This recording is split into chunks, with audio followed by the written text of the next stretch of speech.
జై శ్రీమన్నారాయణ. అందరికీ నమస్కారం. ధనుర్మాసం డిసెంబర్ 16వ తేదీ 2025 నుండి ప్రారంభమై జనవరి 14, 2026న ముగుస్తుంది. ఈ మాసంలో వ్రతం ఎవరు చేయాలి, దాని ప్రాముఖ్యత మరియు తేలికగా చేసుకునే విధానం ఇక్కడ ఉంది. ఈ వ్రతం ఎవరు చేయాలి? అందరూ చేయవచ్చు. ధనుర్మాస వ్రతాన్ని ఆచరించడానికి ప్రత్యేక అర్హతలు అంటూ ఏమీ లేవు. భక్తి ఉన్న ఎవరైనా, స్త్రీలు, పురుషులు, చిన్నపిల్లలు అందరూ ఈ వ్రతాన్ని చేయవచ్చు. పెళ్లి కాని అమ్మాయిలు తమకు నచ్చిన మంచి వరుడు లభించాలని కోరుకుంటూ ఈ వ్రతాన్ని ప్రత్యేకంగా చేస్తారు. సాక్షాత్తు గోదాదేవి శ్రీకృష్ణుడిని తన భర్తగా పొందడం కోసం ఈ వ్రతాన్ని ఆచరించింది.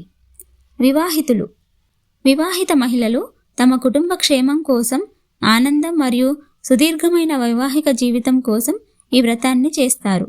వైష్ణవులు విష్ణుమూర్తికి అత్యంత ప్రీతికరమైన మాసం కావడంతో వైష్ణవ భక్తులు ఈ నెల రోజులు ప్రత్యేక ప్రార్థనలు, పూజలు నిర్వహిస్తారు. తేలికగా ఎలా చేసుకోవాలి? ధనుర్మాస వ్రతాన్ని ఇంట్లో తేలికైన పద్ధతిలో ఇలా చేసుకోవచ్చు. ప్రాతకాల పూజ.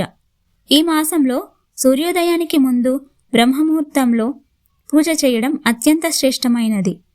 వీలైనంత త్వరగా నిద్రలేచి స్నానం చేసి శుభ్రమైన దుస్తులు ధరించాలి. భగవంతుని ప్రతిష్ఠ. ఇంట్లో పూజా మందిరంలో శ్రీ మహావిష్ణువు లేదా శ్రీకృష్ణుడు, గోదాదేవి చిత్రపటం లేదా విగ్రహాన్ని ఉంచి పూజ చేయాలి. తిరుప్పావై పారాయణం. ఈ వ్రతంలో ముఖ్యమైన భాగం గోదాదేవి రచించిన తిరుప్పావై పాశురాలను పఠించడం. మొత్తం 30 పాశురాలు ఉంటాయి. ప్రతిరోజు ఒకటి చొప్పున పఠిస్తారు. మీకు పుస్తకాలు అందుబాటులో లేకుంటే ఇంటర్నెట్లో లభించే పాశురాలను చూసి చదువుకోవచ్చు. పూజా విధానం. నిత్యం పుష్పాలు, తులసి దళాలతో 3 ఆకులు ఉన్న తులసి దళాలతో శ్రీ మహావిష్ణువును అర్చిస్తారు. నైవేద్యం. ఈ మాసంలో పాయసం అనగా పరమాన్నం, పులగం అనగా బియ్యము, పెసరపప్పు, నెయ్యితో చేసినది లేదా దద్దోజనం నైవేద్యంగా సమర్పించడం శ్రేష్టం.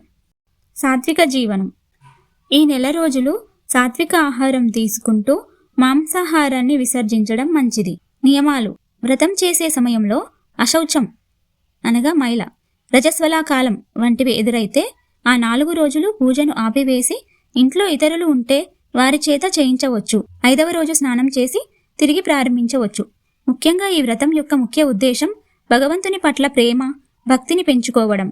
నియమాలను కఠినంగా పాటించడం కంటే భక్తి శ్రద్ధలతో ఆచరించడం ముఖ్యం. జై శ్రీమన్నారాయణ.